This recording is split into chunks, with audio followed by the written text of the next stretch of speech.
ধুয়ে রাখা চিকেনের মধ্যে দিয়ে দিলাম আদা বাটা, দিয়ে দিচ্ছি রসুন বাটা, দিয়ে দিচ্ছি ধনে আর জিরে গুঁড়ো একসঙ্গে, দিয়ে দিচ্ছি শুকনো লঙ্কার গুঁড়ো, আর দিয়ে দিচ্ছি গোলমরিচের গুঁড়ো। এরপরে এর মধ্যে দিয়ে দেবো এক এক করে সমস্ত মশলা।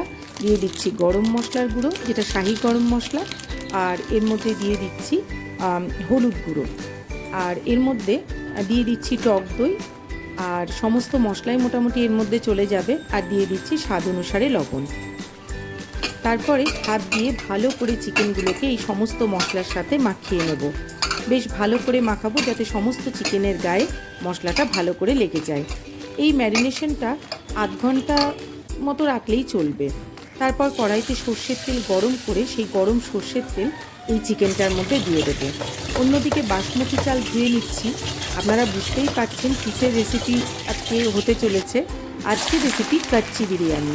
এর জন্য সাদা তেলে কোচানো পেঁয়াজ ভেজে তার মধ্যে অল্প একটু ঠান্ডা দুধ দিলে কিন্তু এই বেরেস্তাটা ভীষণ মুচমুচে হয়।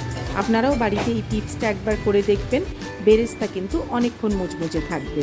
তারপর এক গ্লাস দুধের মধ্যে দিয়ে দিচ্ছি আতর, তারপর দিচ্ছি গোলাপ জল আর কেওড়ার জল। এই সমস্তটা দিয়ে দুধটা মিশিয়ে নিচ্ছি।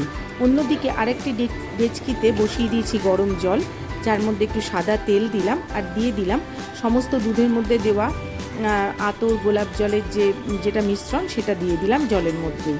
এরপরে একটা পুটলুতে সমস্ত মশলা বেঁধে ছোটো এলাচ, বড় এলাচ, দারচিনি, জয়িত্রী, লবঙ্গ আর যা যা বিরিয়ানির মশলাতে লাগে, গোটা গরম মশলায় সেই ধনে, জিরে, শাহি জিরে যেটা নিয়েছিলাম সেই সমস্তটা দিয়ে একটা পুটলি বেঁধে ওই জলের মধ্যে ফুটতে দিলাম যাতে ফ্লেভারটা, আর দিয়ে দিলাম তেজপাতা যাতে ফ্লেভারটা চালের মধ্যে পুরোপুরি ঢুকে যায়, আর দিয়ে দিলাম স্বাদ অনুসারে লবণ। এরপর চালটা হতে দিচ্ছি। অন্যদিকে চিকেনের মধ্যে ভেজে রাখা বেরেস্তাটা আমি এইভাবে দিয়ে ভালো করে মাখিয়ে নিচ্ছি। যেহেতু এটা কাচ্চি বিরিয়ানি তাই সমস্তটাই কাঁচা থাকবে, পেঁয়াজটা কিন্তু কাঁচা দিচ্ছি না, পেঁয়াজটা বেরেস্তা করেই এর মধ্যে মাখিয়ে নেব।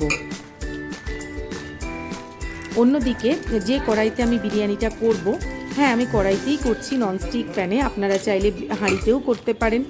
তার মধ্যে তেজপাতা দিয়ে এইভাবে আমি চিকেনগুলো, কাঁচা চিকেন কিন্তু এগুলো কিন্তু রান্না করা চিকেন নয়, সমস্তটাই কাঁচা চিকেন, তার মধ্যে মশলাগুলো দিয়ে দিলাম, এইভাবে সাজিয়ে নিলাম বিরিয়ানিটা। তার উপরে দিয়ে দেবো ভাতটা। হ্যাঁ, এই বিরিয়ানিতে আমি আলু দিইনি, আপনারা চাইলে একটুখানি আলুটা ভাপিয়ে নিয়েও ব্যবহার করতে পারেন। আর দিয়ে দিলাম দুধের মধ্যে কেওড়া জল, আতর আর গোলাপ জল যেটা দিয়েছিলাম, আর এটা আমি বিরিয়ানির মশলা দিয়ে দিচ্ছি যেটা আমি হোমমেড বাড়িতেই তৈরি করে নিয়েছিলাম। আর এখানে এইভাবে ফুটো করে দিচ্ছি চালের মধ্যে যাতে যে জাফরান ভেজানো যে দুধটা সেইটা এর মধ্যে দিয়ে দিলে রঙটা কিন্তু দারুণ আসে। সমস্ত চালের মধ্যেই মোটামুটি লেগে যায় রঙটা। ব্যাস এইভাবে দিয়ে ওপর থেকে ঘি ছড়িয়ে, হ্যাঁ বিরিয়ানিতে যেমন পরতের পর পরত দেওয়া হয়, কাচ্চি বিরিয়ানির ক্ষেত্রে সেটা হয় না, সে প্রথমেই চিকেন বা মাটন দিয়ে তার উপরে ভাতগুলো দিতে হয় এইভাবে। আর দিয়ে দিলাম কাঁচা লঙ্কা যাতে একটা সুন্দর ফ্লেভার আসে, আর দিয়ে দিচ্ছি ধনে পাতা, আর উপর থেকে ছড়িয়ে দিলাম বেরেস্তা। দেখে এখনই তো মনে হচ্ছে যেন খেয়ে নেওয়া যাবে। তো যাই হোক, একটা রাংতা কাগজ দিয়ে ওপরটা ঢেকে দিচ্ছি, তার উপরে আমি ঢাকনা ব্যবহার করব। আপনারা চাইলে আটা দিয়েও সিলটা করে দিতে পারেন, কিন্তু এইভাবে দিলেও বাড়িতে ঠিক ভাবটা বেরোয় না, ভালোই থাকে। তাওয়ার উপর বসিয়ে দিয়ে 45 মিনিট মতো আমি দমে রেখেছিলাম। তৈরি হয়ে গেছে দুর্দান্ত স্বাদের কাচ্চি বিরিয়ানি। বাড়িতে অবশ্যই একবার এইভাবে কাচ্চি বিরিয়ানি তৈরি করে দেখবেন। এমনি বিরিয়ানি যেটা আমরা আগে থেকে মাংস রান্না করে খাই সেটা তো দারুণ লাগেই, কিন্তু কাচ্চি বিরিয়ানি কিন্তু ব্লকবাস্টার হিট।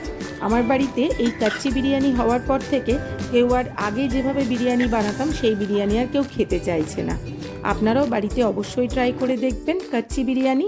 ভালো লাগলে আমার চ্যানেলটিকে একটা লাইক করে দেবেন, আর সাবস্ক্রাইব করে দিয়ে আমার পাশে থাকবেন। ভালো থাকবেন, সুস্থ থাকবেন, ভালো রাখবেন। নমস্কার।